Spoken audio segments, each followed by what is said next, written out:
Our guest is Fran Ulmer, chair of the U.S. Arctic Research Commission, one of the co-sponsors of this event, a former lieutenant governor of Alaska as well. Fran, welcome. Thanks for joining us. Thank you very much. So tell us first about the event. Provide us with the overview. Who did you bring together and for what purpose?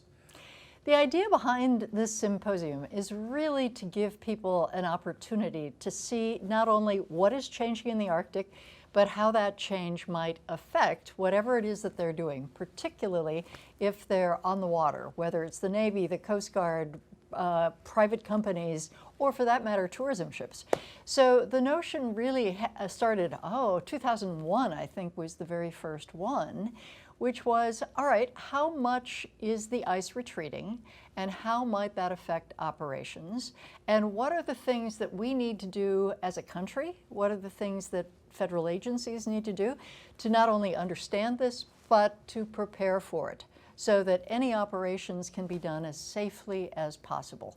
And so at an event like this, there's a whole host of different kinds of people with expertise, from the science community to the Coast Guard, from people who actually spend a great deal of time looking at how much ice there is and how thick it is and how it's moving, to people who actually operate ships and want to understand from an operational perspective what it is and how they can get the kind of information that they need to make decisions about what is the future going to look like and how do I prepare.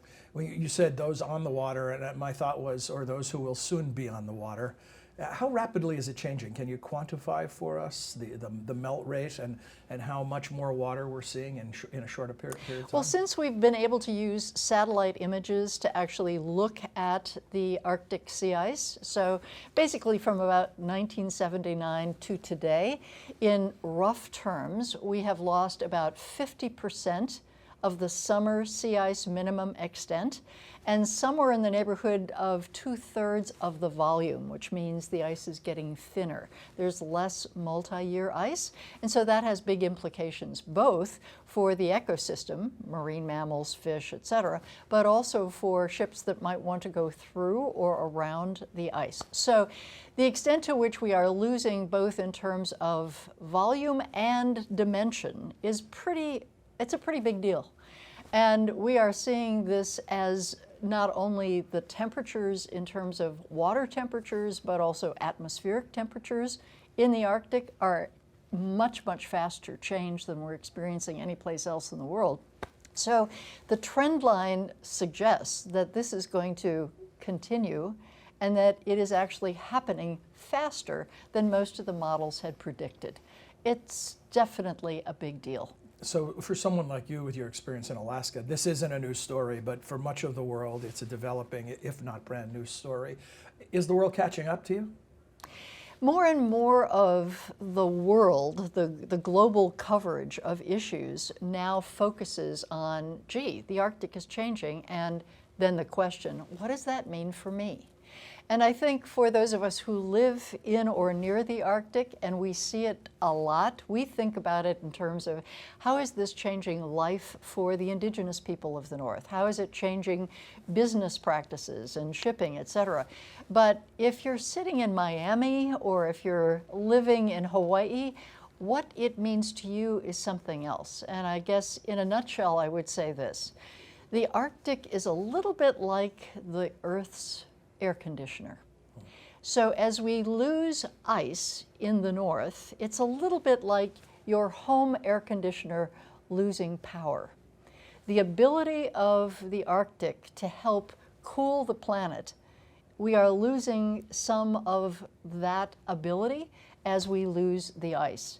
The other big implication for people, whether they live in Miami Beach or wherever, is as the Arctic warms, we're not only losing sea ice, we're losing land ice. And that land ice, whether it's glaciers or the Greenland ice sheet, contributes to sea level rise. So as the Arctic warms and as we lose ice, both ice on the water, sea ice, and ice on the land, glaciers and the Greenland ice sheet, contributing to sea level rise is also a really big deal. Because as it turns out, the Greenland ice sheet, which is melting faster than, again, models had predicted, is contributing more to sea level rise today than Antarctica is. So a warmer Arctic and less ice in the Arctic matters a lot to everybody, regardless of where they live. The way you describe this, it certainly sounds impossible to separate the issue of a warming planet and climate change from the concerns of the Arctic. They joined at the hip. The Arctic is part of the global weather system, and it is unquestionably a leading indicator of how much change the Earth is experiencing. So it's happening faster there, which tells us pay attention, but it's also happening in a way that affects the entire planet. So it's not only pay attention because it's interesting of what might come, it's pay attention because of how it's impacting the planet right now. I certainly hear enthusiasm in your voice when you talk about these issues because they're near and dear to you, but am I also hearing urgency? And if so, we sit here in the brain center of the federal government, Washington, D.C. Is the urgency from Capitol Hill, from the administration, is it up to par with what's necessary? The urgency around these issues is something that the more you learn about what's happening, the more urgent it becomes. And for some people, learning about it is because they're just fundamentally curious, or because they're already a scientist, or because they live in the region. But for others, it may be only, are you willing to open up your mind and take on board new information that may or may not be consistent with your pre-existing attitude or opinion of an issue? And in the day and age that we're living in, when there is so much social media and mass media that can be very, very confusing about what are the facts that matter to me and how do I even calibrate how important it is, sometimes it's hard to cut through. And I think the urgency that I feel is not reflected in the urgency that is felt here in Washington, D.C. Again, why that is, there are a lot of things going on in the world that people who are in public office have to pay attention to. This is not something that they necessarily see and feel every single day, as opposed to some of the other issues in front of them. So it's this push-pull between paying attention to the thing that is right in front of you versus paying attention to the thing that may not be right in front of you today, but it's a really big and important issue that if we don't face, and the sooner we face it the better, it has the potential to eclipse everything else that seems so important today. I want to ask you for a final thought, circling back to your first answer about this symposium and its purpose. What do you hope what would you hope the outcome will be? What will happen after this symposium? Is this part of what you just described, building some momentum, building some urgency, conducting public education? My hoped for impact of a symposium like this is, number one, to inform, so that people walk out knowing something beyond what they knew before. Number two, to pique their curiosity, so that they want to know more and take the time and commit the energy to actually exploring these issues, learning more about them, and talking with people about it. And number three, action.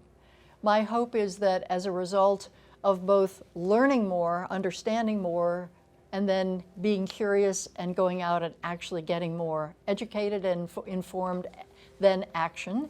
That is, action to support the very important next steps that our country needs to take, both in the field of research and in the field of preparing for the changes that are ahead. Fran Ulmer, Chair, U.S. Arctic Research Commission, thank you for joining us, and congratulations on the great start to the symposium. Another day to go after today. Thank you so much. Thank you.